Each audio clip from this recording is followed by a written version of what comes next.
पुढे पुढच्या बातमीकडे विद्यार्थिनींना पास करण्यासाठी शरीर सुखाची मागणी करण्यात आलेली आहे। भंडारा शासकीय महिला नर्सिंग महाविद्यालयातील हा धक्कादायक प्रकार समोर आलाय।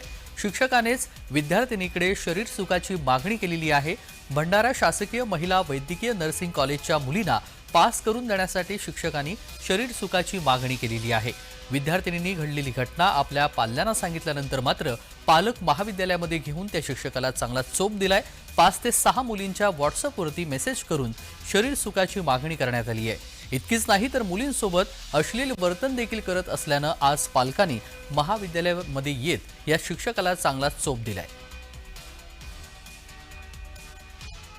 याच्यामध्ये त्यांनी तक्रार केलेली आहे की प्रिन्सिपल जे किरण मुरकुट म्हणून आहेत, इन्चार्ज प्रिन्सिपल आहेत, त्यांनी त्या मुलींना वेगवेगळ्या प्रकारे मेसेज केलेले आहेत आणि ते मेसेज त्यांनी आपल्या पालकांना दाखवून आज त्यांनी सगळ्यांसमोर सांगितलं की हे आम्हाला मेसेज करून टॉर्चर करतात। त्याबद्दल आपण आज जे इथं पोलीसला बोलवलं त्याला आम्ही पोलीसच्या हवाले केलं। ती चौकशी समितीमार्फत चौकशी करतो आणि त्याला ह्या पदावरून आता तात्काळ मी खाली करत आहे, त्याचा आज मी दुसऱ्याला देत आहे।